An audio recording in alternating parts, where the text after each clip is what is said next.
Vamos tomando assento aí, gurizada. Vamos lá? Retomando. Vamos lá, então. Onde paramos? Paramos na...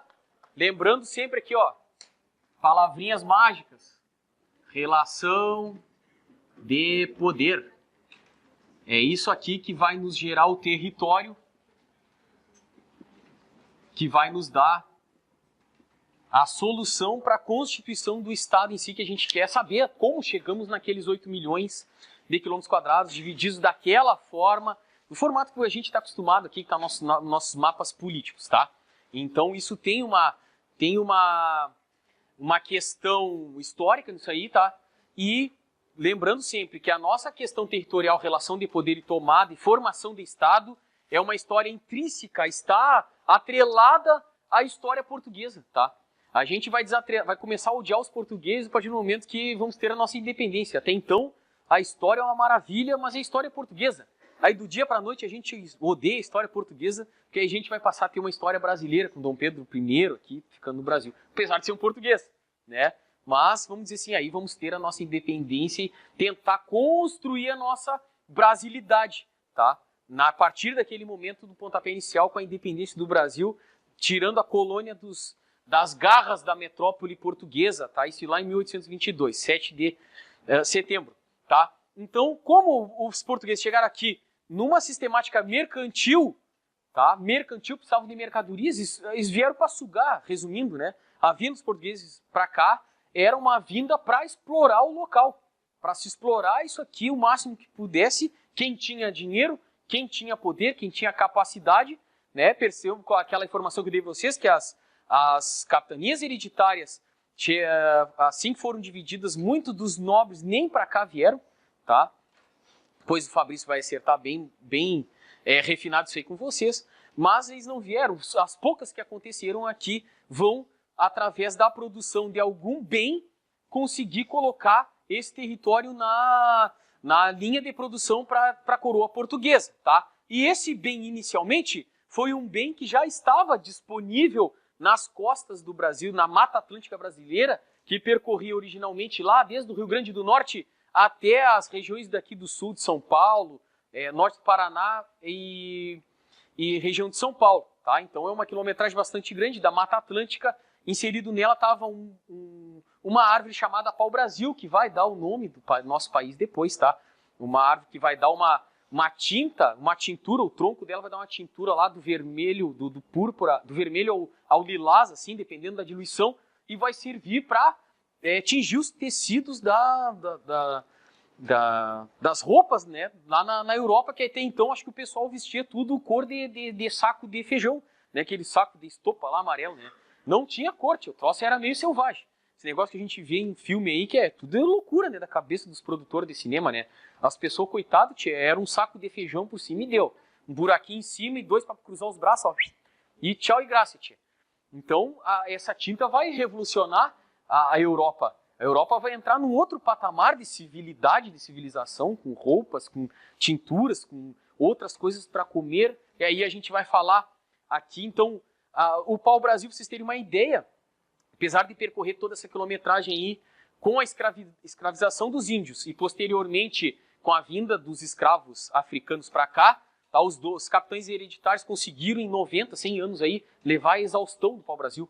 Botaram tudo abaixo, tá? Não restou mais nada. Tá? O negócio era tão negociar que as caravelas encostavam aqui, carregavam e ó, embora. Descarregavam alguma coisa, carregavam e metiam o pé. Tá? Não tinha vínculo. Vínculo era explorar, ganhar dinheiro e partir. Tá? Zero amor, zero love. Tá? O segundo, como a gente falou de comer aqui, né, Laura? Falou em comer, tô até com fome. Tá? Vamos falar da cana-de-açúcar. Então vai ser também não é algo tirado da cartola dos portugueses, não criaram nada, tá? Não reinventaram a roda. Então era uma cultura trazida da Ásia, implantada nos Açores, na Madeira, que deu certo nas ilhas oceânicas portuguesas. Trazidas para o Brasil na região do Nordeste, né, onde tem o solo massapê muito fértil, vai dar certo. Então colocou a mudinha lá, cresceu, e o sorriso de boca a boca do cara, do dono, né? Pá, vamos, ó, encher os bolsos. Porque açúcar, cana-de-açúcar, cana ele não quer nem saber, mas açúcar, cara, na Europa é peso de ouro. Tá? Então lá também é a mesma coisa, as pessoas comiam coisa provavelmente tudo insosso, tá? Não tinha o gosto. E quando chegou o docinho lá, meu amigo, então, festa de casamento, quer dar um presente bom de padrinho lá, leva um torrão de açúcar embaixo do braço lá, ó. Então vim te dar um presentaço aqui, ó, pum, um tijolo de açúcar. Para esse período aí é o que servia, era o bem mais valioso que tinha, né? O cara vai passar um ano comendo doce, vai apodrecer os dentes de cárie, mas ele vai viver doce, né? Tinha um ano bem doce, tá? E isso vai dar certo. Vai dar certo nas capitanias nordestinas, principalmente por causa desse tipo de solo. Então o português não precisou fazer nada, cara, nada. Fertilizar, atos mirabolantes, atos ninja, nada. Foi lá, plantou e deu certo, tá? E isso vai categorizar um sistema de exploração no Brasil, como caracterizar o Brasil como uma colônia pertencente à metrópole portuguesa e uma colônia do tipo exploração, uma colônia a ser explorada. E que tipo de exploração vai se ater isso aqui? Essas terras vão se ater à chamada monocultura monopolista escravocrata, ou seja, vamos produzir mono de um produto até a sua exaustão, aquele produto que está na crista da onda, no caso aqui o açúcar, né? Dentro da Europa é o bem mais apreciado. Então essa cultura vai ser plantada até a exaustão, onde se conseguir até ela parar, tá? Através de um monopólio, ou seja, sozinho, tá? Sem concorrência, sem ninguém de fora, somente os amigos da nobreza plantando para o rei e exportando para lá, o monopólio total de Portugal. Então esse capitão não podia negociar com a Inglaterra, com a França, com a Holanda, com ninguém. O comércio era total com Portugal. Para quê? Blém, blém, cascalho, bufunfa, grano, louva-a-Deus, a prata, o pila, o troco e o faz-me rir, certo? Então é tudo isso aí pelo dinheiro, né, cara? O dinheiro é punk, né, velho? Então é esse sistema aqui que vai ser implantado no Brasil. A monocultura, através do monopólio com Portugal e através da escravidão, inicialmente com o indígena. Mas o indígena não tem os livros antigos que trazem. O índio não se adapta ao trabalho servil. Cadê o meu enciclopédia? Não está ali o enciclopédia, ó. Saiu bem na hora da aula. Traz aquela coisa, né? Trazendo que o índio evadiu ao trabalho, arredio o trabalho pesado. Tchê, tu tem que ver o seguinte, lembra quando eu falei lá no início da aula, a hecatombe, a explosão nuclear da chegada do português aqui com essa gente que não tem por que trabalhar forçado. Tu entendeu? Não tem por que cortar a árvore. Né? Quando essa gente cortava o pau-brasil, ficava pensando, o que eles vão fazer com tanta árvore lá? Eles são loucos da cabeça, essa gente. E corta a árvore, corta pau-brasil para mandar para Portugal. Então esse índio estava trabalhando num formato que não era dele, sendo maltratado, escravizado, tá? Tirando total liberdade. Imagina a liberdade que esses índios viviam aqui também, né? Viviam nus, eram pagãos, não tinha, né, esse monte de milindre que o catolicismo veio para cá, né? Aquela coisa metódica, aquela coisa dura, né? Xiita, monstruosa. Para o índio tanto faz, tanto fez, uma vida boa, largar tranquilo, né? Embaixo do pé de manga, chupando manga, sossegado. Vem o cara corear ele a laço. Então, né? O que aconteceu? Não deu certo. Várias tribos foram dizimadas, vários fugiram, né? Vários vão ser reduzidos nas missões jesuíticas, vamos falar agora para frente aí. E a solução era o seguinte, cara, mão de obra livre em Portugal não tinha. Então o que vamos fazer? Vamos fazer uma coisa também, imitação dos Açores e da Ilha da Madeira, tá? Porque lembrando um pouquinho antes lá, quando Portugal vai começar a sua expansão para o oeste, vamos dizer assim, para leste, né, que vai fazer a volta na África para chegar na Índia, Portugal vai começar a conquistar a África, né? Todo o território africano, toda a volta do território africano, construindo pequenas feitorias para fazer parcerias, tá? E se deu por conta, não é à toa que ele vai escolher a mão de obra negra, escrava, não, vai ser esse abençoado que vai trabalhar Não, os portugueses chegaram com armas de fogo, tinha esse sistema político instaurado da monarquia, e quando chega na África, diferentemente também de que a gente não estuda história africana, por enquanto ainda não no colégio, agora está começando a melhorar a coisa, né? Tá pegando fogo, agora a gente está começando a interagir melhor. A África tem um império, governos de milênios, muito mais avançados que qualquer monarquia europeia, entendeu? Já estabelecidos há milênios dentro da África. Quando o europeu chega com a arma de fogo, com possibilidades de que um inimigo, por exemplo, de uma tribo rival, tu possa armar esse cara com a arma de fogo e submeter ele, foi o prato cheio para os portugueses escravizarem as tribos rivais. Então armavam, pagavam para aquela tribo. Pode perceber que os portugueses nunca adentraram o território africano para capturar ninguém. Eles esperavam na costa para fazer a troca. A troca pelo quê? Tabaco, açúcar, álcool, armas, todo tipo de coisa. Por quem? Pelos negros. E esses negros vinham para o Brasil a preço de ouro. Tá? Ter escravo no Brasil era para quem tinha dinheiro. Tá? Era quem tinha prata, bufunfo. O cara estava bufando no dinheiro. Esse era o cara dono de escravo no Brasil. De resto, não era. Tá? Então, os escolhidos foram os africanos em função dessa possibilidade que os portugueses implantaram através da captura de tribos africanas que eram rivais. Então, quando tu coloca uma arma de fogo na mão do outro, o outro vai se render. Não existe nenhum homem de peito de aço, exceto o Superman. É ou não é? Exceto ele, todos nós aqui temos um peito de carne e osso. E o outro acaba se rendendo, tá? Isso vai dar uma possibilidade de um próspero comércio, tá? Portugal ganhou um dinheiro infernal vendendo gente, pessoas, tá?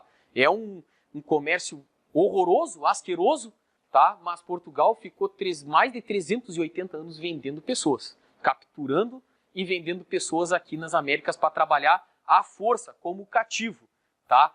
Sem direito a nada. Era tratado como um animal, né? Tratado como um ser sem alma, um ser a parte dos seres humanos, certo? Então o negro era tratado a parte dos seres humanos. Então foi muito difícil, muito difícil. E vai bater depois na nossa nação, na criação da nossa nação, tá certo? Todo esse vínculo, infelizmente, muito ruim que a gente teve de 388 anos de escravidão, tá certo? Então a escravidão negra vai ser um ato, né, perfeito para os portugueses ganhar dinheiro e conseguir explorar as terras, tá certo? Porque vão ganhar dinheiro também vendendo gente, agora com açúcar e com pessoas. O café vai ser o próximo bem a crescer, então a cana-de-açúcar vai crescer pelo Brasil afora, tá? Vão ser plantadas também aqui na colônia de São Vicente, aqui embaixo, na capitania de São Vicente, vai dar certo. Então o Brasil começa a expandir, tá? Começa a crescer, começa a ser implantado o governo geral, depois na Bahia, vamos falar aí também. Mas o café é outro que vai ganhar uma força muito grande no fim do Brasil colônia e no início do Brasil, do período imperial, principalmente aqui na região do sudeste do Brasil, na colônia de São Vicente, que é onde vai ser transplantada depois a capital para o Rio de Janeiro. E aí vai ganhar uma força muito grande ali, vão passar muitos anos a capital ali, mais de 270 anos ali no Rio de Janeiro, tá certo? Então o café vai ser outro monopólio, outra monocultura, tá? Do monopólio brasileiro para alimentar quem? O mundo, tá? O Brasil vai servir para alimentar o mundo. E isso vai ser uma bola de neve tão grande que hoje a gente está nessa mesma sistemática da monocultura praticamente. A gente planta várias coisas, mas a gente se resume a 5 cereais, 4, 5 cereais, tá certo? É uma monocultura, não deixa de ser uma monocultura. Então a gente está no mesmo sistema desde que os portugueses colocaram os pezinhos abençoados aqui. E outras explorações como o fumo, tá? O fumo também foi outra cultura que expandiu, conhecida pelos indígenas, vai difundir pelo Brasil seu plantio. Era tão forte que na bandeira imperial tinha um ramo de café e um ramo de fumo, um do lado do outro, e o escudo, o brasão da Casa Real brasileira ali no centro, para ver como o poder que o fumo tinha. E o fumo era trocado também por escravos lá na África também, tá? O ouro, tá? Que foi uma das explorações que o governo português tentou reter o máximo possível, porque o achamento de ouro no Brasil significaria o quê? Uma explosão de gente vindo da Europa para caçar ouro, cara. Caça um tesouro. A partir do momento que um aparecesse com uma pipita gigante lá, o cara, lá tá cheio de ouro. Ia vir louco de toda espécie para cá pro Brasil. Por isso que o ouro foi uma coisa que demorou no Brasil. Vai ser uma coisa que vai levar 130 anos para começar a se achar as minas em Minas Gerais, mas se sabia. Mas a tentativa de manter isso meio sob sigilo manteve por um bom tempo assim o comércio de ouro apaziguado. Depois que achou, aí não tinha o que fazer. Aí foi um Deus nos acuda, e vocês vão ver com o Fabrício lá, que bota Deus nos acuda foi quando se achou ouro no Brasil. As drogas do sertão não tem nada a ver com as porcarias que a gente tem hoje de droga, né? Droga, o cara já pensa nessas loucuras que estão hoje aí. Não. Drogas no sentido de drogaria, de remédios, de chás, de folhas até então desconhecidas, mas conhecidas pelos indígenas, principalmente na região amazônica, tá? Que foi, apesar de hoje ser uma região que a gente trata como inóspita, né, ainda muito intocada, selva, foi a primeira região que os portugueses adentraram. Foi a primeira. Os primeiros relatos de Américo Vespúcio, Pizarro, mais alguns navegadores aí, dá um nome aí, cara, para nós, de espanhol, navegaram todas as bacias, a bacia fluvial do Amazonas e seus afluentes, uma vez que é totalmente navegável, né, gurizada? Totalmente navegável. Então eles conseguiram atravancar toda a selva com uma grande facilidade. Isso fez com que esse mercado fosse bastante grande e expandisse, levasse pessoas, formassem vilas dentro desse decorrer das margens dos rios que formam a bacia amazônica. Todas, tá? A bacia amazônica por inteira. Então é uma região que hoje, se tu pegar lá em história, verificar os primeiros fortes que vão montar vão ser dentro da Amazônia. As fortificações portuguesas vão começar a instalar lá. A última região a ser integrada ao Brasil vai ser a nossa. Tá? A nossa aqui do sul. As drogas do sertão, a pecuária, que precisava... A pecuária foi introduzida pelos jesuítas no Brasil. Tá?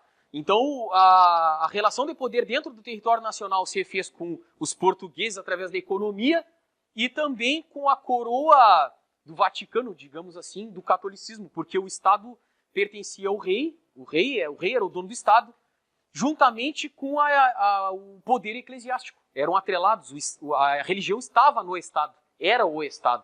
Foi desatrelado aqui no Brasil quando o Brasil se tornou republicano. Tá? Até a República, a igreja estava atrelada ao Estado, diretamente. Que igreja? A católica, estamos falando da igreja católica, tá, pessoal? Não tem outras religiões, o catolicismo, tá certo? E a introdução desse gado aqui no Brasil, aqui era uma região natural que não tem gado, tá? Não tem vaca, não tem cavalo, originalmente foram trazidos da Europa para cá, tá? Foram introduzidos no Nordeste, que foi a primeira região a ser povoada pelos portugueses. E essa pecuária ela vai começar a disputar espaço com a cana-de-açúcar. E não vai dar certo. O açúcar, não falei para vocês do torrão lá, do padrinho de casamento, um torrão de açúcar de presente? Tchê, tu solta o gado, não tem arame, não tem nada que segure esse bicho. Ele vai começar a comer a cana. Então, para não disputar espaço com a cana-de-açúcar, tá? Os portugueses vão levar a criação desses animais para dentro do semiárido do Nordeste. Bem apartado, depois do Grande Planalto, a Borborema, daqueles lugares lá, vai levar lá para dentro para ficar apartado das plantações de cana. E isso vai fazer com que o Brasil cresça para o interior, vai interiorizando. Tá? Vão se estabelecer no sertão nordestino, e do sertão nordestino vai ter o grande canal do Rio São Francisco, que vai capacitar a trazer esses animais depois para o sudeste, navegando. O modo mais fácil que se tem de andar no Brasil. Tá? Infelizmente a gente tem poucos projetos de hidrovias, a gente vai falar sobre isso aí lá na frente, mas o São Francisco, por isso é chamado de Rio dos Currais, Rio da Integração Nacional, Rio dos Currais, porque carregavam gado nas canoas e traziam para dentro, para o sudeste do Brasil, esse gado lá do semiárido, tá? Integrando cada vez mais o território nacional. Tá? Então a configuração, essa sistemática monopolista, da monocultura,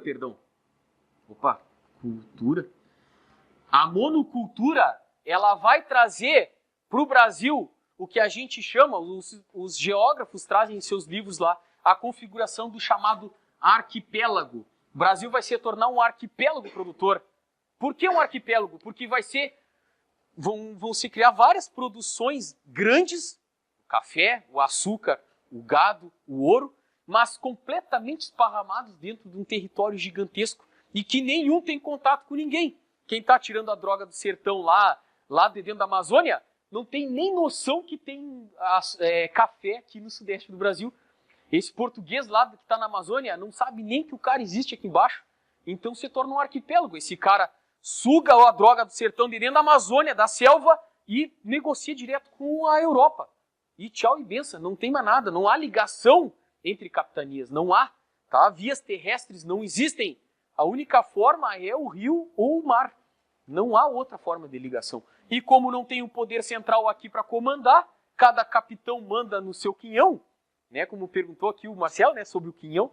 Cada capitão manda no seu quinhão, então ele não quer nem saber o que o vizinho meu lá está produzindo. Ó, não quer nem saber se tu existe. Eu estou no meu canto, me deixa eu quieto, tá certo? Então vai criar esse chamado arquipélago produtivo, chamado arquipélago econômico do Brasil. Acho que tem um mapinha aqui para mostrar para vocês, que aí vai matar essa charada aqui, ó. Aqui, ó. Essa é a configuração do século XVII do Brasil, a interiorização para o Brasil e a configuração como arquipélago produtivo. Arquipélago por quê? Drogas do sertão. DS, drogas do sertão. Tá certo? Cana-de-açúcar, aqui o lilás, ó. Esse é o reduto aqui de São Luís, isolado do reduto aqui, ó, do Nordeste, isolado do reduto do Sudeste do Brasil. A pecuária em verde, ó, que eu falei para vocês que adentrou o centro, o miolo aqui do sertão nordestino, e depois pegou o curso de São Francisco. Tá aqui, ó, na cara do gol do Vivente, é só chutar pro golo, tchê. Olha aqui, ó. Ó o Rio São Francisco em azul ali, ó, para dizer que é a água do, né, a hidrovia ali, ó, para trazer esse gado para cá, cara, para alimentar as famintas bocas que aqui começaram a explorar no século XVIII, XVII, XVIII, as Minas Gerais aqui com ouro. Então ali se produziu ouro, não se produzia nada para comer ali, mano. Ali o negócio era feroz. Reza a lenda que uma galinha valia uma pepita de ouro, tamanha fome. Porque o cara só queria sugar ouro. Ninguém quis plantar uma roça, ninguém quis fazer nada. Tá? Queriam ouro, ouro, ouro e ouro. E aí o que vai comer? Estavam raspando as panelas e nesse raspar de panelas o gado partia daqui e vinha através do Rio São Francisco para tchan-tchan, cascalho, pila, grana, troco, farpelo, faz-me rir aqui do pessoal para poder vender esse gado aqui. A outra pecuária aqui, ó, já bem isolada do Brasil, que é mais isolado que isso aqui, tchê, tá? Fruto de quem? Dos jesuítas. Tá? Pecuária igual jesuítas. Igual jesuítas. Quem eram os jesuítas? Jesuítas era uma ordem católica, eclesiástica espanhola, muito moderna para essa época, porque ela foi criada bem perto das navegações, porque percebendo as grandes navegações, a igreja criou um exército, a chamada Companhia de Jesus, que eram os jesuítas, que eles iam partir para o mundo novo para catequizar os pagãos aqui, os indígenas, para poder competir com a reforma protestante lá da Europa. Lá o protestantismo começa a crescer, a igreja católica começa a abrir, regalar o olho, ferrou. Vamos ter que sair atrás de gente para catequizar. E então nós entramos nesse circuito da catequese também, tá? O indígena, lá vai o indígena aprender o português, rezar Pai Nosso, Ave Maria e mais uma série de orações. Tá certo? Beleza? Cidades e vilas, tem destacado aqui também, né? Pouquíssima coisa. Pouquíssimas vilas isoladas aí no Brasil. Ó, pouquíssimas vilas. Isso no século XVII, ou seja, um arquipélago que ninguém sabe que existe. Um existe o outro. Esse cara aqui nem sabe da existência desse aqui de baixo. Tá certo? Esse é o arquipélago. Entenderam, tchê? Essa turma é boa, hein, tchê? Entenderam tudo, então? Consequências desse sistema fragmentado, né, capixama aí que esses caras colocaram no Brasil, mas era o que tinha, né? Era o que tinha. Era o sistema possível, tá? Vai fragmentar... Alguém perguntou? Segue o baile. Fala alto que eu sou meio surdo, né? Estou falando alto aqui, então não ouço menos ainda. Consequência do sistema. Fragmentação política, uma vez que, como não tinha política interna, era o capitão, né? O capitão vai criar política com quem? Se eu sou o dono. Né? Eu sou o dono, tu obedece e acabou. A relação é muito simples, né, tchê? Negócio simples que nem painel de helicóptero. É bem simples, né, tchê? Eu mando, tu obedece. Ponto final. Então, uma coisa nada política. Mas esses caras da grana, eles vão se tornar os homens bons da corte. Os caras do poder. Sozinho, monopolizado, tá? Porém fragmentado. Porque ele ganhou a terra, ele vai fazer daquela terra a sua terra. Tá? Como assim? Tu vai perceber isso depois no desenho, do formato do desenho político do Brasil hoje. É um formato fragmentado aqui, ó. Como é que a gente vai explicar, por exemplo, ter uma região, a região nordeste do Brasil tem 9 estados e a região sul do Brasil tem 13 estados. Tá? Qual é o preconceito com a coisa? O preconceito tá aqui, ó. Fragmentação política, cara. É fruto dos quinhões lá da capitania hereditária. Aquelas famílias prenderam o pé nessa região e estão até hoje nesses estados aí. Mantiveram aqueles estados naquele formato. Por isso que os estados nordestinos são tudo uma linha aqui, já percebeu, né? Tem o Rio Grande do Norte, Paraíba, Pernambuco, Sergipe, Alagoas, Bahia, é tudo, né, bem esquematizado. O Ceará, depois mais lá para cima, o Maranhão. Então, coisas que vêm dessa fragmentação política que vai criar homens poderosos regionalmente. O Brasil representava, então, um conjunto de colônias portuguesas. Isso aqui tu marca aí, cara, ó. Que isso aqui, ó, é uma frase, é uma colocação do professor Demétrio Magnoli, é um dos caras mais usados no concurso de vocês, tá? Professor Magnoli, o Ceni, qual é o outro? A Lígia, né? A Lígia, né? A Lígia Terra, também. A ESA até não é tanto, mas, pá, de vocês, a Lígia é praticamente total, né, guris? Mas esse aqui é uma colocação do professor Demétrio Magnoli, o cara que tá lá no edital de vocês. E esse cara tem bagagem, entendeu? Tem bagagem, o homem tem bagagem. O cara é bom, tá? Então, ele vai fazer essa colocação no livro dele, que na realidade, o que a gente aprende em história, por exemplo, lá, caríssimo, que o Brasil colônia. Na visão do Demétrio Magnoli, isso é errôneo, tá? O Brasil não é um Brasil colônia, são Brasis colônia, certo? São fragmentações que têm a sua ligação direta com a monarquia portuguesa. E não uma colônia só, entendeu? Cada um deve a sua produção diretamente ao rei.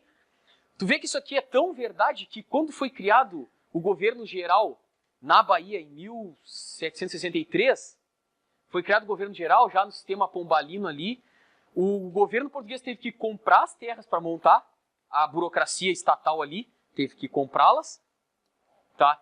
E há muitos relatos pré-montagem do governo geral de negociação de municípios diretamente com a corte portuguesa. Não se tinha a coisa de ir no governador geral e o governador geral resolver pro cara. Não, o cara saía aqui do sul e ia resolver na corte. O cara saía de São Paulo e resolvia na corte. Ele não tem conversa com esse cara aí. Entendeu? Tamanha força política individual que se criou dentro do Brasil, tá? Fortalecendo o que está aqui, ó, na última colocação, segundo o próprio Demétrio Magnoli, fortalecendo os regionalismos. Isso vai fortalecer os regionalismos, que não vão dever nada para ninguém. Meu contato é com o rei, contigo não, tu é chinelo, certo? Então vai ser uma dificuldade tamanha para se colocar governo no Brasil. Por isso que a gente separa o governo do Pombal, que o Pombal vai ser o cara que vai pombalhar o negócio, vai botar a ordem na coisa. Tá, já falamos regionalismo. Tá aqui, ó, governo geral, que funcionou na Bahia até 1763, depois passou para o Rio de Janeiro, que nunca conseguiu estender sua influência. Tá? Então ela foi 1763, a data que eu falei, é a data da transferência de Salvador para o Rio de Janeiro, tá? E nunca conseguiu estender essa influência à administração das capitanias, enquanto eram privadas. Ora bolas, ganhei o negócio, tem aqui a carta, me doou, e agora tem um cara para me mandar aqui. Não, nem pensar. Nesse período, tá, os municípios representavam uma importante fonte de poder, que nos livros também, nos livros da história, nos trazem o poder dos homens bons. Quem eram os homens bons? De bom não tinha nada, né, tchê? De bom é porque eram bons porque era, vamos dizer, a classe abastada. A classe produtora, que tinha a grana. Produtora não no sentido de manusear alguma coisa, tá? Porque para os portugueses meter a mão na massa meter a mão na massa é coisa para escravo, não é para patrão mexer, entendeu? O ócio, ele é o fato de que tu tem grana. Isso veio da civilização espanhola, portuguesa, que vai entrar no âmago da nossa cultura. Tá? O trabalho manual é degradante, entendeu? Então é trabalho de escravo.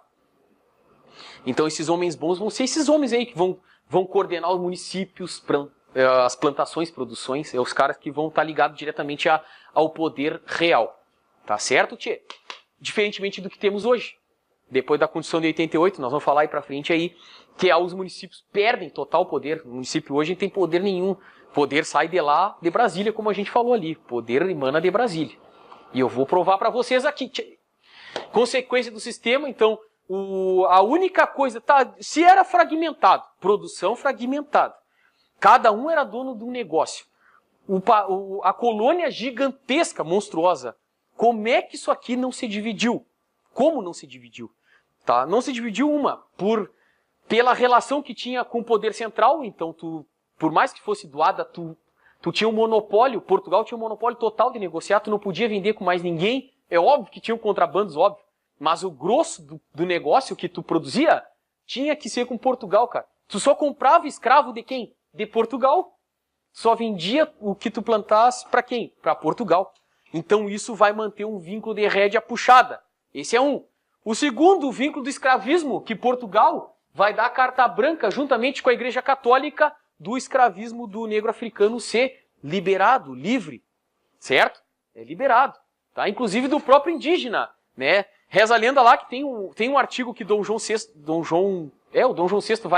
vai decretar quando chega no Brasil que só por guerra justa tu pode capturar indígena. Só que aí tudo vira guerra justa, entendeu? Tudo é guerra justa. Tu ir lá e capturar, mas ele me ameaçou, então eu aproveitei e já trouxe ele comigo. Então, é uma guerra justa que não tem nada de justa, tá? Que não acabou não acontecendo. Que a gente vai falar dos bandeirantes aqui pra frente. Então, a escravidão negra, cara, liberada pelo poder central de Portugal é que vai manter o vínculo desses caras poderosos conseguir fazer. Então, não vou perder o vínculo com Portugal, por quê? Porque é fato, cara, eu dependo dos escravos que ele me traz, ele me garante que eu não vou ser punido por nada por ter a escravidão, porque a escravidão no Brasil e também nas Américas como um todo, ela é um paradoxo dentro da história, tá? Nunca se viu nada parecido, até então tudo tinha um pouco de ligação, né? A escravidão grega, depois a escravidão romana, meio parecido, mas o que se implantou aqui na América foi algo extraordinário pro mal. Tá? Muito diferente do que se via até então, de submeter o outro ser humano à incapacidade total de qualquer tipo de coisa, tá?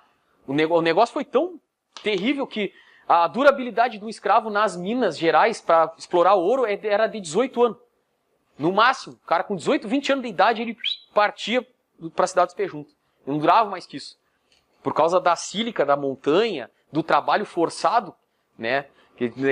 Quando o cara descansar tá carregando pedra, tem aquele ditado que diz, né? Caboclo quando descansa tá carregando pedra. Isso aí vem das minas. Que o cara, tá na hora do descanso, para de cavar a montanha, agora tu tira as pedras. Pá, tá louco? Tu leva a exaustão do ser humano, tu mata o cara, tu destrói o caboclo, tá certo? Então é a destruição total de um ser humano, a deflagração da destruição total da humanidade do outro. Total, tá certo? E essa escravidão, ela vai manter esse vínculo aí, cara. Esse vínculo que vai ser interminável. Tem outra coisa que não está aqui no slide, mas também que vai manter a gente, os portugueses unidos a essa nova colônia, que é o catolicismo. Tá? O catolicismo, a religião católica. Então a religião católica ela vai ser oficializada de norte a sul, de leste, onde não tiver um português ou um espanhol, e isso vai facilitar muito dentro da América, vai ser católico. Tá? E os monastérios não têm muito essa separação. Pode ver que os jesuítas são espanhóis e atuaram pesadamente aqui no Brasil, né? Até o Pombal correr com eles daqui. Depois, até então, eles tinham total liberdade de atuar. Então, os monastérios eles não têm as linhagens eclesiásticas, não têm definição política como tem os estados propriamente ditos nações, certo? Eles vão para onde tiver. Vão aonde eles puderem ir para catequizar, eles vão, tá? Então o catolicismo vai fazer com que essa união seja muito grande, cara. Tá certo? A interiorização do Brasil, então vocês perceberam já na primeira introdução ali do Brasil Arquipélago que o Brasil vai começar a interiorizar dentro com as drogas do sertão principalmente, que vai adentrar a Amazônia inteira. A pecuária, que vai sair do sertão do Nordeste direção ao Sudeste do Brasil. E aquelas manchinhas verdes aqui no Rio Grande do Sul, que eu falei sobre os jesuítas, né? Agora a gente vai adentrar mais forte nelas, tá? Então as missões jesuítas, que não se ateram só também aqui no Sul, tiveram missões também mais para cima, no Paraná, Mato Grosso do Sul, na Amazônia. Tivemos muitas reduções também naquela região lá, para catequizar o povo nativo do Brasil. Então os jesuítas, por não ter milindre nenhum, foram atravancando espaço no Brasil do jeito que deu. Principalmente por causa de uma coisa. Lembra quando eu falei para vocês que os portugueses ficaram na costa atlântica do Brasil? Então os portugueses, para eles, bastaram ficar arranhando a costa brasileira, de Nordeste até a região Sudeste, tá? Vou botar aqui, a grosso modo, São Paulo ao Rio Grande do Norte.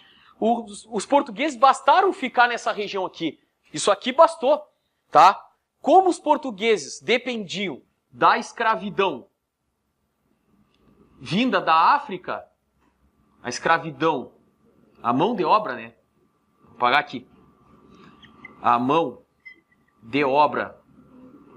Tem hífen em mão de obra ou não? Consulta a Lattes, senão vai errar na prova, hein? Mão de obra escrava, vindo da África, tá? Que nem sempre era populacional grande, forte, tá? Fez com que muitos portugueses fossem para o interior atrás de índios, tá? Vulgarmente conhecido por índios, tá? Porque eles achavam que tinham chegado na Índia e chamaram o pessoal daqui de índio. Pô, tem nada a ver, né, cara? Troço nada a ver. Mas eles chamaram o pessoal de índio. Eles achavam que tinham que chegar nas Índias. Tá? Então os portugueses vão adentrar o interior com as chamadas entradas e bandeiras. Por isso chamados de bandeirantes, né? Vão adentrar o interior do Brasil para caçar índios. Aí vai outra palavra que aparece muito nos livros aí, caçar ou prear. Tá? É a mesma coisa, tio. É de um português antigo, prear, caçar, índios, tá? E, automaticamente, como a mão de obra indígena aqui na costa, aqui, ó, era muito alta, os jesuítas não iam conseguir combater, catequizar um cara que estava apanhando para trabalhar. Então, eles foram pro interiorzão, tá? Vieram aqui pro Fundão de Grota, aqui no Rio Grande do Sul, por exemplo, tá? Os jesuítas vieram e montaram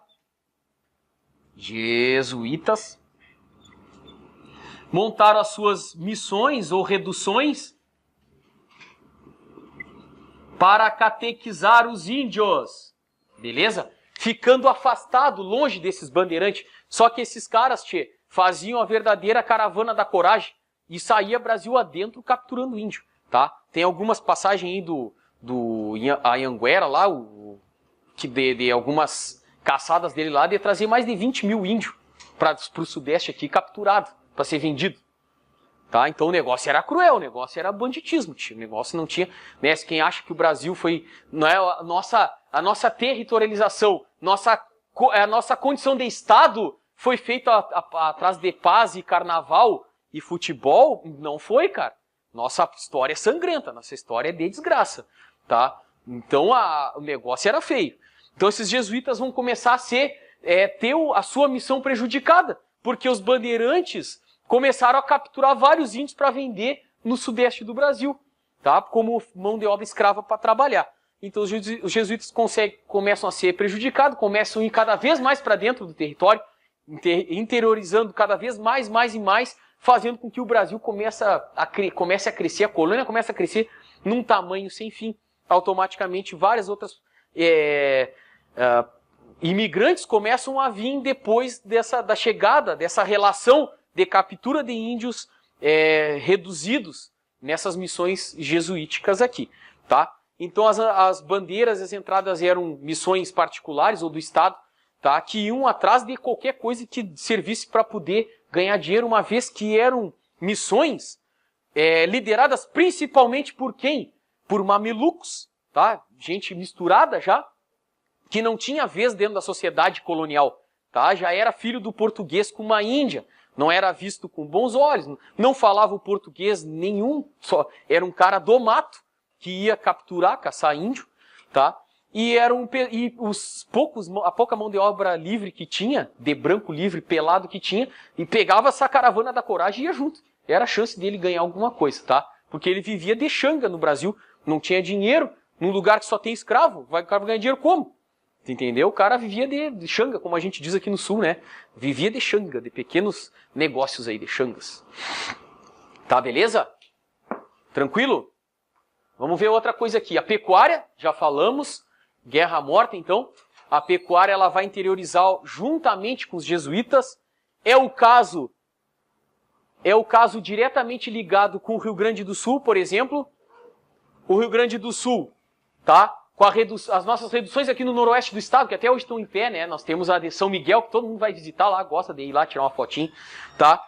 A redução terminou, foi colocado na clandestinidade dos jesuítas pelo Pombal, que eu vou explicar agora, foram embora e abandonaram os índios e o gado aqui no Rio Grande do Sul. E esse gado procriou uma barbaridade, capacitou que muitos imigrantes viessem para cá, açorianos, e vieram e povoaram isso aqui. Foi o último reduto, porque o gado estava solto aqui, a revelia, né? Se chamava a região de Vacaria del Mar, de tanto bicho que tinha solto, né? Cabeças e cabeças infinitas de gado aí para ser capturado, tá? Então, a pecuária que esses jesuítas colocaram no campo fez com que as pessoas viessem e fossem tomando posse do território. Drogas do sertão, então, desde o início da colonização, o Brasil exporta essas ervas, ervas, chás curativos de toda espécie aí que a Europa não conhecia em nada, tá? Isso aí era uma chance de dinheiro e a interiorização da região amazônica, tá? Que foi a primeira região a ser adentrada. A primeira região a ser adentrada do Brasil foi a amazônica, apesar de hoje ser, vamos dizer, a gente trata como mais inóspita, né? O elemento humano, então, no Brasil vai se fazer de que esse elemento humano ele vai estar ligado diretamente à nação, tá? Porque a nação é resultado, tá, das formas culturais que a gente divide, tá? A gente tem um idioma parecido, a gente tem os gostos parecidos, tem uma forma de viver, tem laços culturais que são só nossos, tá? Vão se criando através de toda essa loucura aqui, vai se criando um laço e um laço chamado brasilidade, tá? Que é a chamada nação. A nação está configurada nas pessoas, no traço cultural das pessoas, o que fica, tá? O que nos deixa, vamos dizer assim, muito parecidos no formato de pensar, na forma de agir, no que é certo ou errado, na ética, na filosofia brasileira, no que é ser brasileiro, tá? Isso vai ser formado através de mais de 600 etnias diferentes de índios que vão interagir através de vários formatos com os portugueses, desde as reduções jesuíticas sendo catequizado, ou através de guerras justas, entre aspas, que não tem guerra justa, ou através da escravidão. O idioma deles vai acabar adentrando no nosso. Percebam o quanto que a gente fala diferente dos portugueses de Portugal, porque o nosso idioma vai se misturar com o idioma dos indígenas, das várias etnias indígenas, e a gente vai ficar com esses sotaques infinitamente diferentes dos portugueses. Muita coisa que eles falam a gente nem entende, né? Nem parece que é português. O homem branco que vem para cá na esperança de qualquer coisa, para tentar qualquer coisa, porque vamos dizer assim, é a chamada terra dos degredados, então vai ser a tentativa do tudo ou nada. Ou fico podre de rico, ou caio na miséria total. Tu entendeu? Aqui é o tudo ou nada, tá certo? Então esse homem branco vem na figura dos amigos da nobreza, os degredados, ou seja, a bandidagem, né? E os homens livres e pobres, né? Os pobres livres. Que vêm para o Brasil na tentativa de alguma coisa. O homem negro vem como cativo ou escravo. Mesma coisa, tio. Cativo ou escravo. Então ele vieram várias etnias, como eu falei para vocês, as etnias eram dominadas pela tribo mais forte dentro daquela região da África. Então, quando esse cara capturava, ele capturava tudo que é tribo africana que era inimiga dele. Por isso que no Brasil vai acabar vindo um monte de etnia de tudo quanto é jeito. Vem Gês, vem Bantus, vem angolanos, vem gente do Moçambique, vem tribos infinitas que tem nessas regiões. Então vem gente de tudo quanto é lado, tá? Então são homens negros que falam centenas de idiomas, tem religiões diferentes, vieram negros muçulmanos para o Brasil, os Haussás lá, os muçulmanos da Revolução lá da... Pá, me escapou o nome agora. Revolução na Bahia lá, que os negros muçulmanos lá deram um contravapor lá e foi feia a pegada lá. Agora eu vou lembrar, calma que eu vou lembrar. Tá? Esse homem negro, então, ele vem com uma infinidade de cultura, cara, uma infinidade de cultura, tá? Ela é tão grande e tão menosprezada por hoje, pela cultura brasileira hoje, que a recém que se escreve e começa a dar a glória para quem é a glória. Por exemplo, nós temos o Belog, lá, de 1865, aquele pavilhão gigante lá. Foi levantado por quem? Se trabalhar é uma coisa degradante pro cara do dinheiro, quem levantou aquele prédio? O escravo. Quem fez todas essas construções gigantescas que tem aí? O escravo. Quem abriu mais de 3.000 bocas dentro da montanha para tirar ouro de dentro da montanha lá na região do Ouro Preto? O escravo. Tudo foi o escravo, com a inteligência que ele trouxe da cultura que ele já traz de muitos anos, de milênios, certo? Os escravos que trabalhavam na mineração em Ouro Preto não tinham nada de idiotas nem burros, cara. Era um cara que já mineravam na África. Por isso que os buracos até hoje não caem. Então os caras têm uma técnica de abrir a montanha que português nenhum sabia. Então eles até hoje está lá. Tu pode ir lá visitar para não dizer que eu sou mentiroso. Pode ir lá, pega um avião que vai lá e visita. Quando tiver lá em Três Corações é pertinho ali, ó. Pega, vai ali, é rapidinho, tu tá em Ouro Preto. Um lugar legal de conhecer, hein? Então,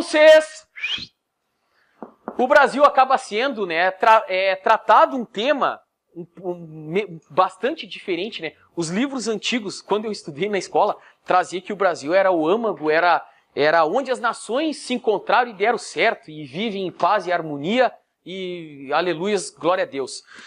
Né, coisa que não tem nada a ver, né? Então, essa fusão de etnias formou algo diferente, claro. Então, né, ela pode ser descendente de africano, mas ela não é africana, ela é brasileira. Eu posso ser descendente de, sei lá, que é a minha descendência, mas eu sou brasileiro, cara. Então nós somos todos, formou outra coisa. Nós somos outra coisa. Não somos mais africanos, nem italianos, nem alemães, nem ucranianos, nem portugueses, nada. Nós somos brasileiros, formamos isso através dos nossos vínculos culturais que formam a nação, tá? Cultura, idioma, a gastronomia, tá? Da qual a gente se orgulha muito e muito tem a ver com a era da a comida dos escravos. Então e a comida dos indígenas também, prato nobre da nossa comida brasileira, vendida aí no mundo aí em grandes restaurantes aí caríssimos aí que de repente o Cabral levou a mulher para comer, aquele vagabundo mau caráter, tá? Religiões, infinitas religiões que apesar do catolicismo ser pesado, as religiões no Brasil vão ser pesadas, vão crescer, né? As religiões afrodescendentes, as religiões que vêm com outras culturas, a igreja anglicana, vem com os japoneses, vem o shintoísmo, vem o budismo, vem várias outras coisas, tá? Gera um modelo jamais visto em outro lugar do mundo, tá? E essa matriz é o povo brasileiro, né? Infelizmente a gente tem, tá? Essa coisa que eu falei para vocês, deixa eu apagar aqui, do chamado mito racial. Que é isso aí, é interessante falar, apesar que agora tu sabe que mudou o governo, mudou tudo, né? Que agora o negócio não é mais esquerdoso nas provas, né? Apesar que prova militar também não tem nada de esquerdosa. Mas tem os livros de geografia trazem essa temática aqui, ó, conhecida como mito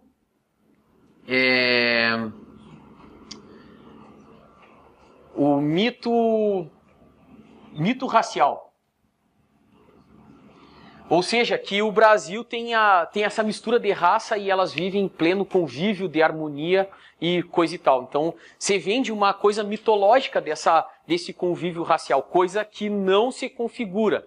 Uma vez que eu acabei de falar, vivemos 388 anos de escravidão indígena e negra, mas vamos botar negra porque foi o que segurou as pontas e aguentou firme até o fim, porque os indígenas foram levados a um genocídio, tá?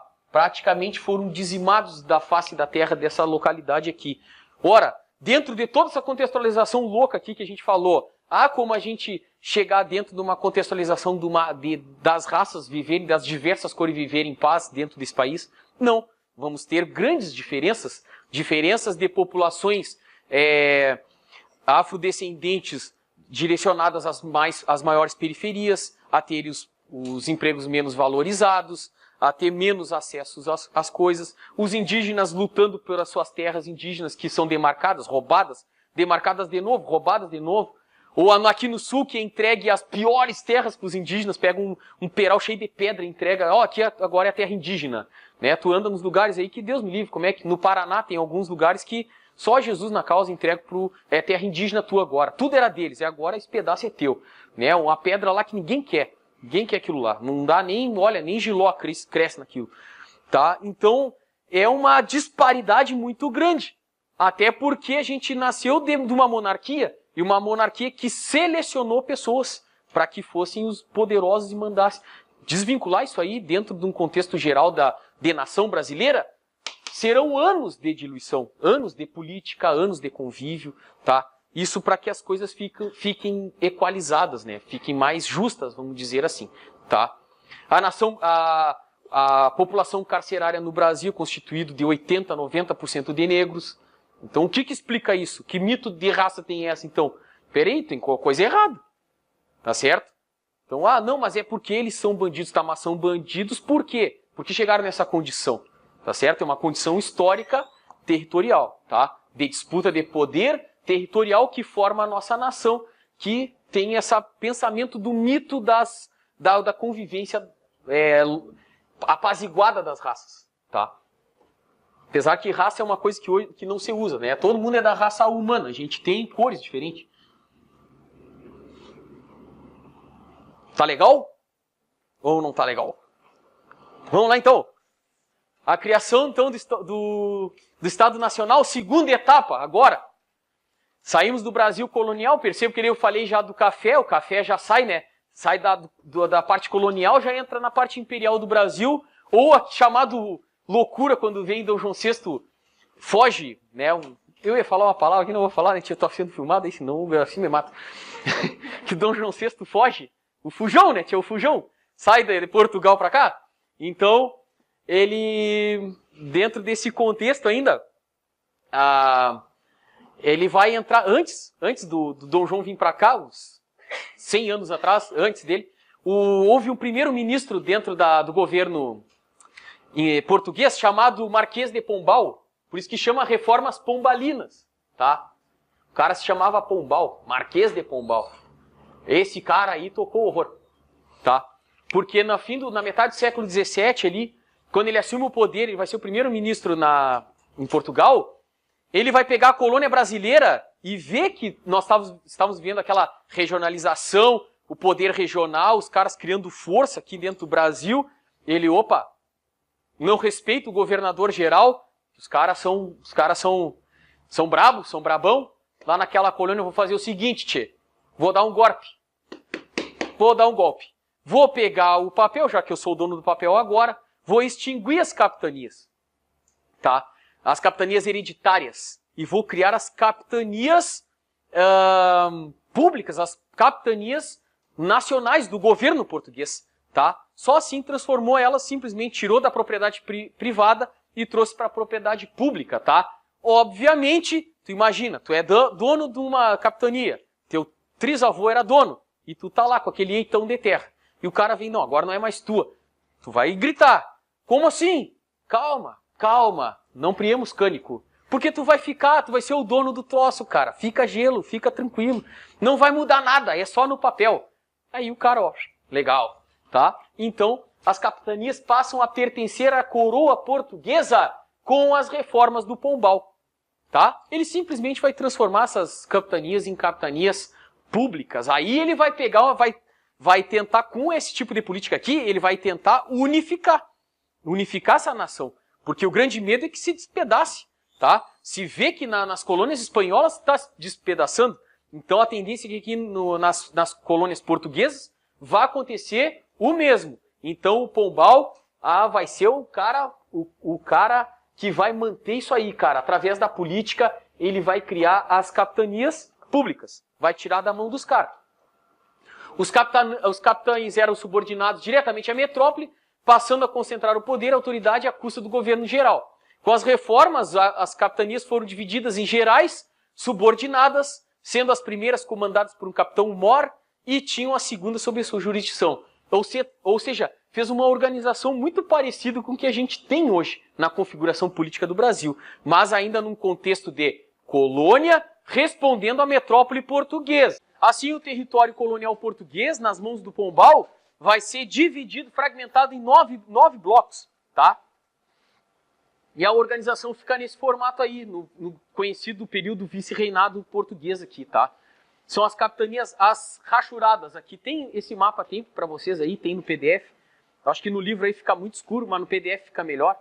Não consegui clarear esse negócio aí, tia. Informática não é o meu forte, tá? Mas dá para entender, né, tia? Dá para entender. Então as capitanias gerais é onde ficava o governo central. O cara, o homem, o cara a ser respeitado. O borra-botas lá. Então, no norte do Brasil, era a Capitania Geral do Pará, aqui em Belém era a vila, e todo esse pequeno itim de terra que é chamada Capitania de São José do Rio Negro, por causa do rio aqui, que vai formar o Amazonas, era subordinado a esse aqui. Então esse coitado aqui estava mal, hein? Esse aqui estava maleixo. Esse aqui não sei como ele conseguiu fazer alguma coisa. O do Maranhão tinha como subordinação a Capitania do Piauí. A de Pernambuco subordinava a da Paraíba, Rio Grande do Norte e Ceará. A da Bahia subordinava de Sergipe. A Capitania de Minas Gerais era sozinha, tá? Tinha um próprio comandante. Assim como a de Goiás e a do Mato Grosso, tá? São Paulo da mesma forma e depois o Rio de Janeiro, que tinha duas subordinadas, a de Santa Catarina e a Capitania de Rio Grande e São Pedro. Ou seja, Santa Catarina e Rio Grande do Sul, nesse momento, pertenciam a quem? Ao Rio de Janeiro. Jurisdicionalmente ao Rio de Janeiro. Então eram territórios anexados sob sua subordinação. Tá certo? Eram subordinados ao governo do Rio de Janeiro. Por ser a última, né? Foram os últimos redutos onde os portugueses colocaram os pés e o Rio de Janeiro era a capital.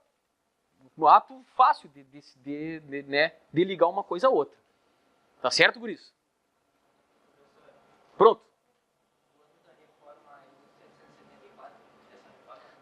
Foi um pouquinho antes ali. Aí já está configurado já. É onde começam os vice-reinos ali, né? O período do histórico que vocês vão ver lá com...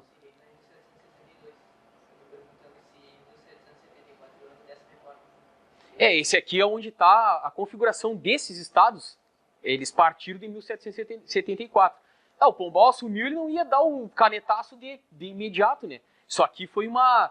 Hoje, para conseguir um artigo lá no decreto presidencial, leva um ano para conseguir decidir. Agora, tu imagina lidar com um bando de cara que está aqui há 170 anos no Brasil, 270 anos, para conseguir essa configuração.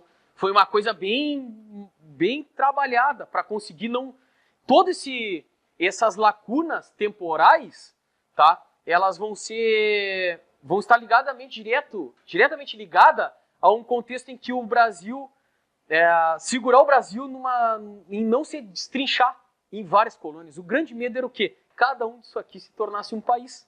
Um país como foi o que aconteceu nas colônias espanholas. Esse era o grande medo do monarca, né? A monarquia foi o pai de todos aí para conseguir manter isso aí. A partir do momento que tirei a tua função de capitão, dono e te dei de volta à terra, tu te contentou e aí, mano, é nóis. É nóis. Terceira etapa, Brasil Império.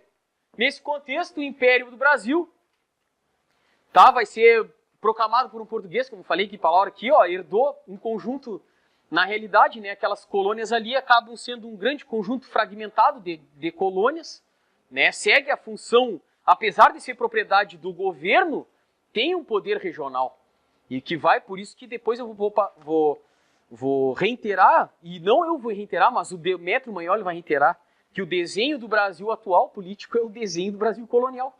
É o Brasil colonial. Tamanha força política local, tá certo? Então, na realidade, no Primeiro Império, Dom Pedro I vai pegar um abacaxi voando, né? Um Concorde, ele vai pegar um Boeing pegando fogo, com as duas asas queimando, a cauda se desprendendo e as turbinas falhando. Então o cara pegou uma bomba nuclear, né? A verdade foi essa. Mas Dom João VI preferiu do que entregar, como ele mesmo disse, né? Entrego para ti do que para qualquer louco que vive nesse lugar aqui. Qualquer louco aqui eu não entrego, mas entrego pro meu filho, tá?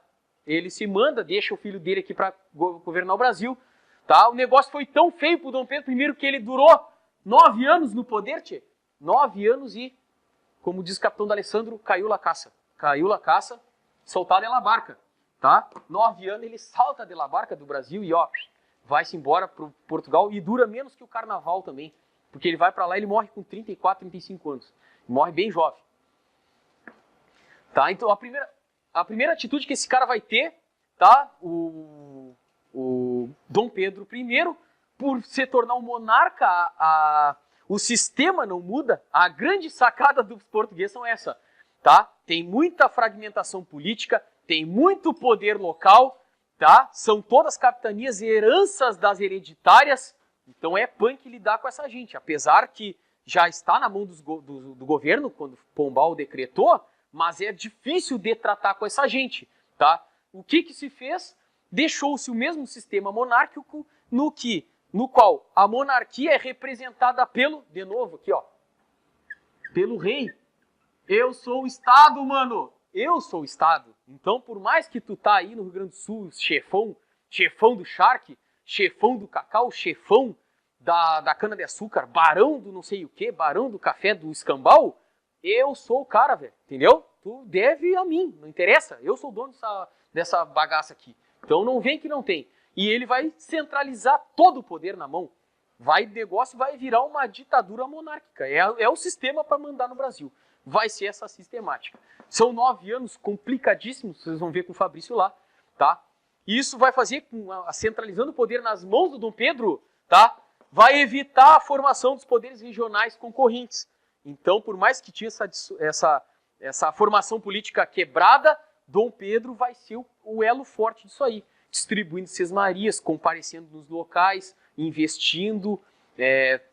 Foi um cara que tentou apaziguar as pontas aí. Vai pegar uma série de pré-revoluções e depois vão ser revoluções uma atrás da outra, né? Dentre elas a Farroupilha, que a gente tem aqui, que a gente sabe bem que é do nosso estado. As capitanias foram transformadas linguisticamente para te esquecer, né? Lembra quando eu falei lá no ano passado, eu comentei isso aí. Por que muda tanto o nome, né? Eram capitanias, eram hereditárias, cortam hereditárias para que o pessoal não lembre mais que tinha que passar do pai para o filho, entendeu? Para ele explicar para o filho dele, ó, tia, tu não vai receber nada. Tá? Mas agora se tornou Império Brasileiro, agora não chamamos mais de capitania, chamamos de província. Para quê? Para que quando nasce a próxima geração, nem lembre o que era capitania. Ainda mais dentro de uma sociedade que não é letrada, não é estudada, um bando de burro, entendeu? Então, morreu aquela geração, nasceu a outra, tu pergunta para uma criança, o que é capitania? Não, é a província, que é a província. Nem sabe o que é, entendeu? Então, semanticamente, linguisticamente, isso aí é um domínio da mente, ó.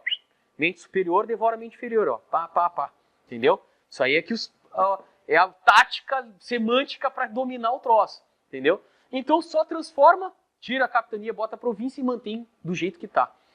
Fim da autonomia das províncias, ou seja, dá um pequeno golpe de Estado. Então, quem mandava lá não manda mais, quem manda é o imperador. Através de um poder, tá? Ele tinha um poder que só ele criou, né? Ele criou a sistemática monárquica do Brasil. Se criou com os 3 poderes, né? Se quis fazer a Assembleia Constituinte, o poder executivo, a tripartição de poder francesa, modelo francês de comando dentro desse Estado novo, aí, incipiente, mas ele cria o 4º poder, conhecido como moderador. Esse aqui não tinha para ninguém. Se não estava do agrado dele, tomou uma posição, não, mas vamos fazer isso aqui. Não, legal, mas eu tenho poder moderador e tchau pra ti. Não quero. Suspendia tudo que vinha pela frente, então ele mandava sozinho, na realidade, né? Pode ver que a primeira Constituição do Brasil, é ou não é? Foi otorgada, né, cara? Dá um canetaço de cima a baixo. Não tinha. Fechou a Constituinte e escreveu solito. Essa é a minha Constituição. E acabou. Quer, não quer, coloca açúcar. Tá certo? Esse era o poder moderador, que suspendia, dava uma série de privilégios em que o imperador do Brasil, ele escolhia a bel prazer o que ele tinha que fazer. Não quero, não concordo e fecha isso aí. A consequência vai ser o quê? Quando o cara começa a mandar sozinho, por isso, o que vai acontecer? A discórdia, óbvio, né? É óbvio, vai dar um baita bolor. Enfrentamentos diversos, discórdias, guerras, convulsões, pré-guerras, que ele vai deixar depois para a regência tomar conta aí, Brasil afora. Vai abdicar e pular de la barca com 9 anos de governo, ele vai embora, não vai dar certo e vai deixar o seu filho com 5 anos aqui no Brasil para futuramente ser o monarca. Não vai acabar a monarquia, tá certo? Nós vamos iniciar um segundo império que começa com um garotinho de 5 anos, cara. 5 anos é deixado um piazito aí, cheio de ranho, tá? Correndo rua, cheio de ranho no nariz.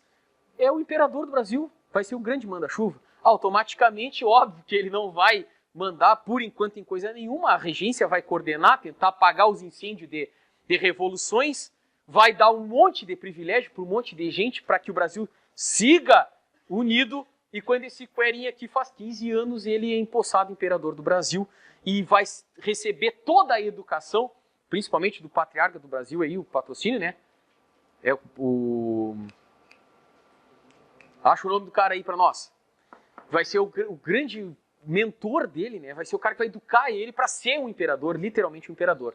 Vai ser um cara educado para isso. Dom Pedro I não era educado, Dom Pedro I era um tosco, né? Era um animal selvagem, né? Tinha sido criado tipo bicho de qualquer jeito. Era um insano, enlouquecido. Depois vou contar um caso dele aí que dá tempo ainda, hein? Vou contar um caso do Dom Pedro I que é bom, hein? O elemento gurizado do ano passado já conhece, os outros não conhecem ainda. O elemento humano nessa condição, pessoal, de início de Primeiro Império, Segundo Império e o realinhamento do Brasil em apaziguar e crescer realmente como uma nação, né? O Dom Pedro II, tá? Ele vai ser o cara responsável pela chamada brasilidade. E aí vocês vão ver na literatura aí, ó, vários livros escritos nesse período, a Iracema, um monte trazendo o indígena, a brasilidade, gravuras, estilogravuras, trazendo imagens de indígenas, a imagem do Brasil, isso, né, puxando o saco, tentando trazer o Brasil, vendendo uma imagem para que as pessoas se visualizem como brasileiros e não mais como exploradores dessa terra. Ela já é uma terra contextualizada, a gente precisa viver nela, tá? E o elemento humano, que até então eram indígenas africanos das diversas etnias e brancos, principalmente os portugueses, literalmente os portugueses, vão começar a adentrar no Brasil outras etnias europeias, como os alemães, suíços, italianos, tá? Vão começar a vir colonizar, criar pequenas colônias e vir para cá. Tá? Inclusive o próprio Dom Pedro II ele vai trazer também sírios e libaneses para alimentar o comércio. Para alimentar o comércio, que é tão fraco aqui, tão fraco, não se depende de nada daqui. Quem tem eitos de terra, ele planta, ou tem gado, vende para fora e tudo vem de fora. Vem quadros franceses, vem roupas da França, vem móveis da Inglaterra, vem não sei o que da Espanha. Ele não precisa de nada daqui, tá? Trazer os sírios e os libaneses para cá foi uma missão do Dom Pedro II, que vai ao Oriente Médio e traz bastante gente vendendo uma imagem que o Brasil precisa de mascates, de comerciantes para alimentar um comércio que aqui não existe, um pequeno comércio, e a coisa vai aumentando, tá certo? Mas o grande forte são os portugueses, a grande força da imigração é portuguesa.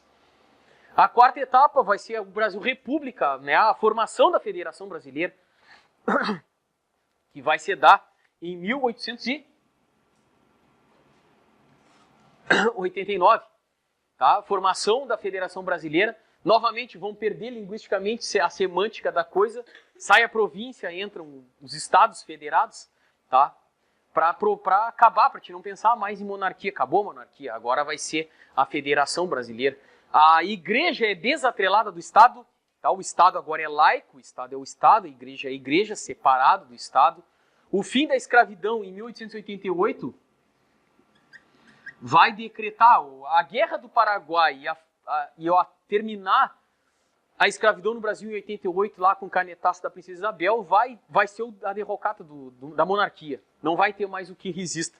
Tá? Não vai ter elite que vai manter o monarca mais lá. Porque não tem mais por que ter ele. Tá? Agora a propriedade é privada, não dependemos mais desse cara aí. Então, fim do império, aqueles colonos ali que a gente viu que começaram a vir para o Brasil, vai ser a grande força, a mão de obra que vai trabalhar nesse primeiro comércio, indústria que o Brasil vai tentar implementar, tá? E infelizmente, né, a classe negra vai ser muito deixada de lado, né? O fim da escravidão é o fim de um elo, né? Um elo de anos, de pessoas que vão passando de geração em geração e vai ficando com aquele patrão ali que do dia para a noite, ó, tu não me pertence mais, pega tuas coisas e sai. Mas vou para onde? Não sei, te vira. Tá? É a periferização do Brasil. O fim das províncias, transformações em entes, estados federados, ou seja, a tendência é que as províncias tenham a sua autonomia, porque, ora, é uma república de estados federados. Então, cada estado vai ter que ter a sua constituição, vai ter que ter a sua autonomia. Mas não foi bem assim que o negócio aconteceu também, tá? Porque tu vai quebrar com um elo monárquico de quantos anos? 400 anos? Né? Uma escravidão que é incipiente recém acabou, não vai ser assim que a coisa vai acabar, tá? Então, a política dos estados federados, eleições para governadores, criam as assembleias estaduais, cargos eletivos, então vai tomando uma ótica mais autônoma, tá? Mas, como nação inteira, nação brasileira como um todo. De 89 a 30 vai ser o poder das oligarquias, que vão mandar praticamente como era a monarquia, a República Velha. São Paulo e Minas vão trocar o cenário federal aí de poder. Vários estados vão ter disputas acirradas para quem vai mandar. Perceba o nosso estado, que acabou entrando em guerra propriamente dita, né? A Revolução de 1893 foi para fazer a Constituição do Estado, né? Entre Chimangos e Maragatos, e acaba do Júlio de Castilhos fazendo a Constituição de novo, outorgada, a Constituição Estadual nossa sozinho. Não vou fazer sozinho. Criou a Brigada Militar, criou uma guerra fratricida que nenhum gaúcho gosta de se orgulhar. Né? Se nós temos uma que orgulha de 35, a de 93 é o maior desorgulho de qualquer gaúcho, porque foi uma matança generalizada. Então, 1/3 da população foi assassinada, então não tem nada que comemorar por política, por mera política, quem manda. Então é uma coisa terrível. Tá? De 30, a Revolução Farguista, outra ditadura, então o Brasil vive 30 anos de pseudo-ditadura, de um mando monárquico ali, e em 30 anos depois o Vargas, gaúcho de São Borja, vai entrar com uma ditadura civil, novamente tirando poder dos estados, novamente pegando o país como um todo, autonomia zero, centralizado o poder no Rio de Janeiro nas mãos do Varguinhas, tá certo? Que em 37 vai fazer uma constituição dele, certo? Óbvio, né, cara? Assume, rasga uma e faz outra, que fica bem pra ti, fica bom pra ti. De 46, em 46, depois que o Vargas acaba a Segunda Guerra, o Vargas vai querer entregar o poder, abre as eleições, né? Abrem-se as eleições. Em 46 vai ter uma nova Constituição e os estados tornam a ter direitos novamente, os governadores, assembleias constituintes, tá? Que vai durar muito pouco também, 64 o governo militar vai tomar conta, vai durar 21 anos, chamada ditadura militar, né? Uma etapa de centralização política com os governos militares. Ditadura não, a gente agora assumiu o presidente, não foi ditadura, já falou que não foi. Então o governo militar, tá certo? Quem é eu para dizer que não, rapaz? O cara é o 01. Em 1988, a Constituição que vigora até hoje e que vai procura reequilibrar falhas na Federação Brasileira, que acaba sendo mal distribuída, óbvio, né? Toda essa loucura que a gente debateu na aula de hoje vai formar estados completamente diferentes. Nós estamos falando de um país de 8,5 milhões de quilômetros quadrados, com culturas completamente diferentes, climas completamente diferentes, tá? Pessoas que pensam completamente diferentes de um estado para o outro, lugares completamente atrozes o outro, cara.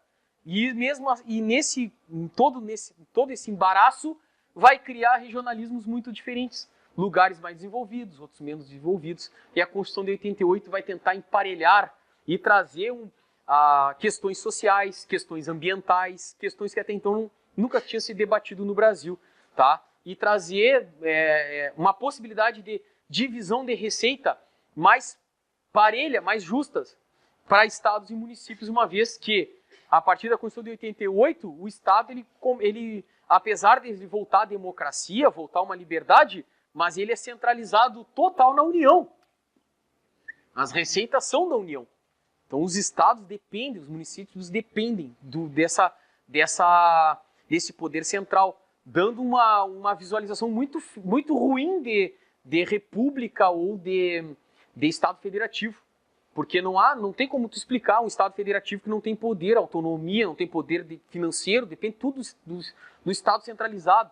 Então esse federalismo são os desafios que os nossos governantes têm aí para frente. Federalizar o Brasil, né? Tirar o Brasil de menos Brasília e mais municípios e estados, que é onde a gente vive. Então até o discurso aí do homem aí, né? Então isso aí, ó, ficou marcado em 88, mantendo aquele primeiro slide que eu mostrei para vocês lá, que o poder emana de Brasília.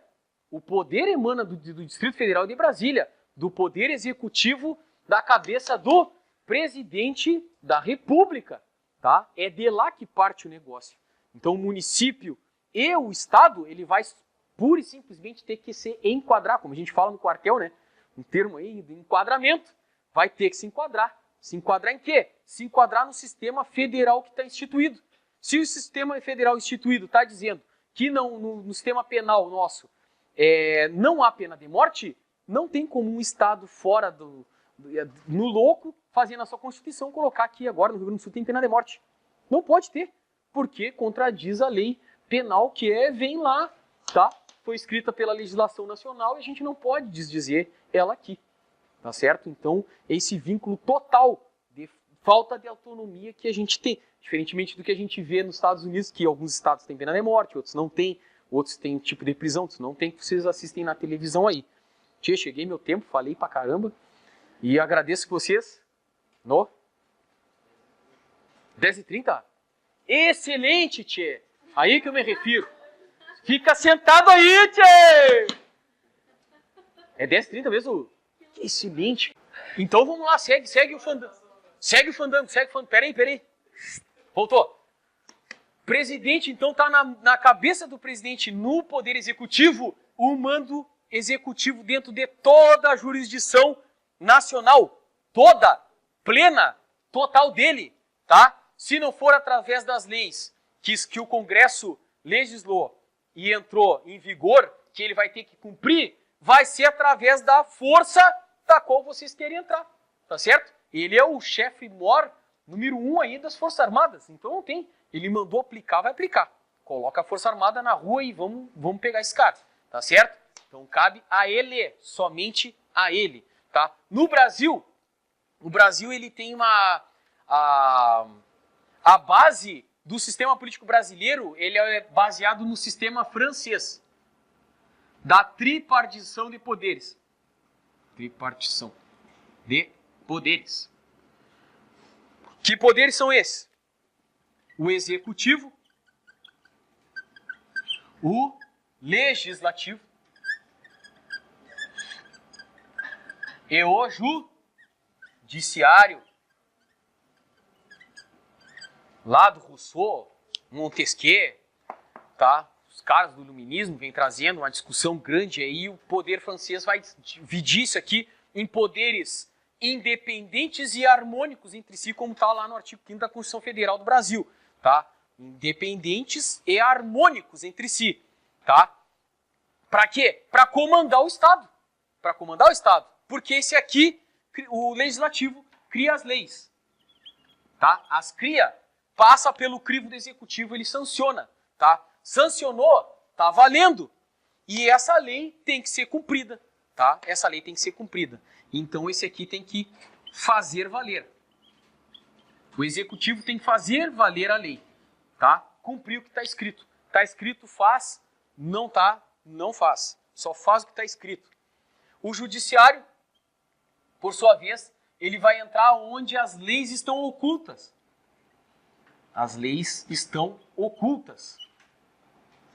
Ou seja, Quando não há condições de saber, pá, essa lei ficou dúbia, não tem regulamentação, tá? Aí o judiciário vai adentrar e vai emanar uma ordem, vai dizer, não, mantém isso aqui. Mas nesse momento, por exemplo, a própria medida provisória de pagamento do soldo nosso aqui, ó, que a medida provisória era para valer 90 dias, vai fechar 19 anos agora. Então está sendo mantida através dessa ocultação que o judiciário vai lá e vai mantendo, porque é improbidade total. Uma medida provisória, o nosso soldo, o nosso pagamento do Exército era para durar 90 dias e decidir regulamentar. Até hoje não foi regulamentado. Nós estamos com uma medida provisória de 19 anos. Eu nem no Exército eu estava. Ainda é uma medida provisória que faz o nosso pagamento.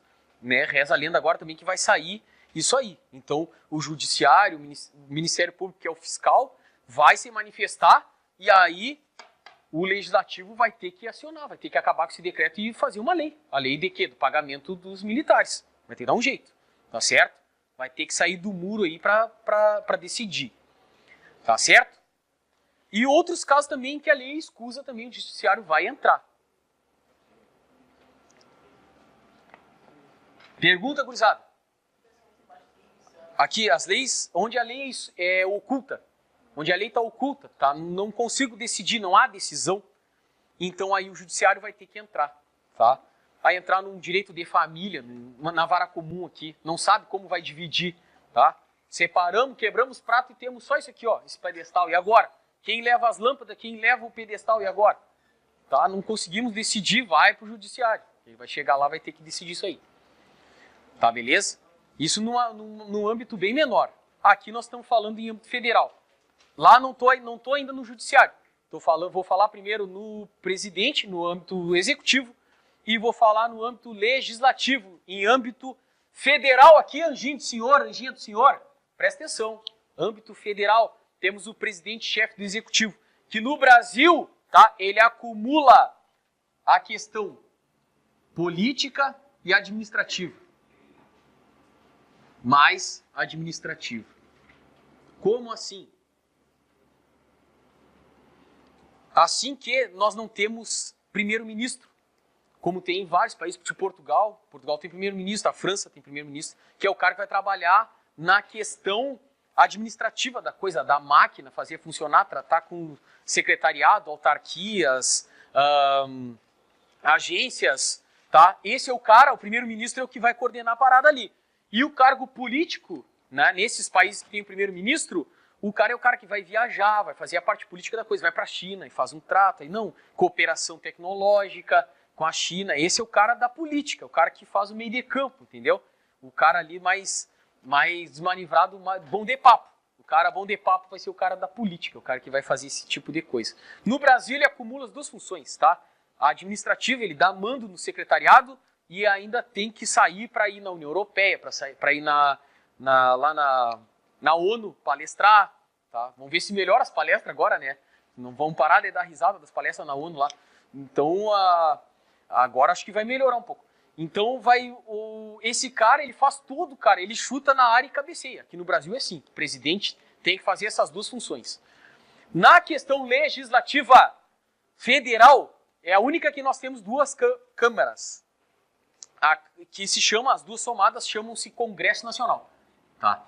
É aquele prédio lá, parece as Torres Gêmeas, que tem um pinico para baixo, pinico para cima lá, que vocês veem lá de Brasília, aquela foto assim, tem uma tigela para cima, uma tigela para baixo e as Torres Gêmeas. É ali que ficam os abençoados de uma figa, fica lá as bênçãos do Senhor, ficam lá os abençoados. Tá? E essa é a chamada câmara, é uma câmara bicamaral, de câmara, de duas câmaras, tá errado aqui, né? Que emana o poder legislativo de fazer as leis, tá? Aonde nós temos a Câmara dos Deputados e a Câmara do Senado. Somados temos o Congresso Nacional, tá? O Senado representa quem? Vamos lá então, gurizada. Congresso Nacional, duas câmaras do Poder Legislativo, a Câmara dos Deputados e o Senado Federal. O Senado representa os estados, cada unidade da federação. Então ele vai legislar em prol do estado. Então o senador do Rio Grande do Sul legisla pro Rio Grande do Sul. Pro Rio Grande do Sul. Tá? A Câmara dos Deputados é diferente, tá? Ela representa o povo. O povo do estado que elegeu ele. Então, o deputado federal do estado do Rio Grande do Sul vai legislar em prol do povo que elegeu ele para legislar em função dele. Quais são as demandas do povo? Esses aqui, pelas demandas do estado, o que o estado precisa, tá?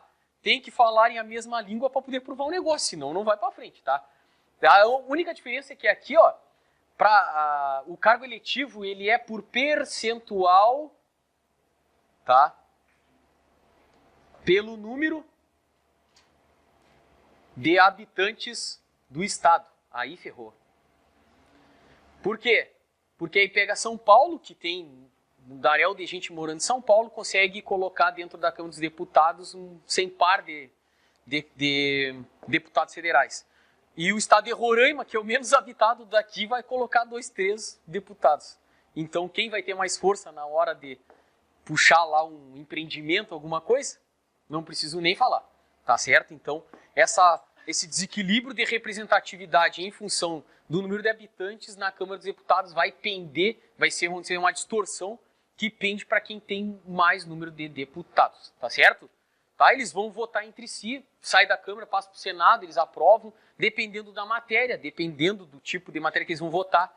Tá? Às vezes tem que ter maioria na Câmara, no Congresso total, às vezes só a metade mais um estando presente eles já conseguem votar, dependendo das leis ordinárias que eles vão fazer. Mas isso não vem ao caso porque não está no edital de vocês, está na situação da condição do Estado, como ele é constituído. Tá? Beleza? Vamos lá então, hein? No âmbito estadual, então, tchê. No âmbito estadual nós temos o governador, que tem o poder executivo atrelado ao poder executivo federal. Então ele não tem poder de mando, exceto aquilo que está na jurisdição dele. E quando ele fizer alguma bobagenzinha, aconteceu lá no Rio de Janeiro, que as tropas ficaram lá. Quanto tempo agora ficaram lá, né, guris? Foram, né, 10, 12 meses, 10 meses, eu acho, né? A tropa foi convocada para intervir no Estado. Né? Tirou o governador de cena e colocou um general como interventor. Para vocês verem como a soberania sai de Brasília. Tá? A jurisdição não era do governador do estado do Rio? Era. Até cair a casa dele. Caiu a casa dele, intervenção, colocou um general lá para intervir as tropas na rua. Tá certo? Agora entregou de volta aí para o governador que se elegeu aí, o Witzel, lá, Witzel. Então, para vocês verem, é um exemplo clássico para ver de onde sai o poder. O poder sai de Brasília, tá? Tá legítimo aí nesse caso que está na mídia aí que vocês estão vendo. A Assembleia Legislativa já no Estado, graças a Deus, é uma só. Ainda bem, se não era mais gente, né, para a gente votar. Então, vão ser representantes do povo gaúcho lá que vão fazer leis que não podem contradizer a lei federal. É muito fácil ser deputado estadual, gente. Ele não pode contradizer nada que tem nas leis federais, então não tem. Deve ser, eu acho que o órgão mais fácil que tem. Tá? Infelizmente, então isso significa o quê? Tirar o poder, né? É a eliminação do poder nas pontas, nas ramificações do Estado brasileiro. Todo o poder está na corrida presidencial, Câmara dos Deputados e senadores. Pode ver que a mídia dá um baita enfoque nisso aí, né? É um baita enfoque, muito mais porque sai de lá. Tá legal? E o município, aí sim, chega aqui, o cara não tem mais o que legislar, né? Tá só lito, coitado. Então, no município, o Poder Executivo está com o prefeito, tá? E a Câmara dos Deputados perde o nome de deputados, ganha a sintática de Câmara de Vereadores, que vão legislar em prol do município e não pode contradizer a legislação estadual, nem tampouco a federal. Então, isso aí estão mais amarrado ainda, tá? Há uma diferença que tem aqui, ó, dentro da Câmara de Vereadores, tá? Ao invés de ter Constituição, a nação brasileira tem a Constituição Federal, como Carta Magna. O Estado tem a Constituição Estadual. E o governo do município tem a Lei Orgânica. Tá? É a Constituição do município. Se chama Lei Orgânica, de todos os municípios. Cada um tem o seu. Tá certo? É designado assim, Lei Orgânica. Tá? Isso aqui é interessante porque é uma nomenclaturazinha bem, né, fora do contexto e, é fácil de fazer uma questão bem barbada, tá? E o judiciário, para terminar, eu tenho até as 10h30, eu tenho 1 minuto e 29 segundos para falar. Dentro do judiciário, ele vai ter uma divisão um pouquinho mais diferenciada. Então, nós vamos ter em nível máximo o Supremo Tribunal Federal, que estão aqueles caboclos lá, Dias Toffoli, esse cara da toga preta lá que aparece, né, os capa preta que aparecem na TV, tá? Esses caras vão legislar sobre a Constituição Federal, tá? Aqui nós temos 11 empossados, todos indicados pelo governo, pelo presidente. Aqui no Superior Tribunal de Justiça, ele vai legislar as leis que estão abaixo da Constituição Federal. Código Penal, Código Civil, abaixo da Constituição Federal. Tá? A Justiça Federal vai julgar casos em que a União, o Estado, o município, ela vai ser ré ou vai ser autora. Vamos botar aqui então o Estado. Vai para a Justiça Federal. Por isso que tá lá, né, o nosso companheiro tá chaveado pela Justiça Federal. Tá? A Justiça do Trabalho, como já diz o próprio nome, né? Essa aqui já começam a ser as justiças especiais, já com as nomenclaturas de que ela vai trabalhar. Justiça do Trabalho, Justiça Eleitoral, Justiça Militar e depois as justiças estaduais que vocês vão ver aí, que são os fóruns que a gente tem acesso aqui. Ali a Justiça Especial, Vara de Família, Vara Criminal, né, que tem nos fóruns, tá? Esses aqui vão estar nos fóruns. Beleza? Esses aqui, ó, são indicados pelo presidente.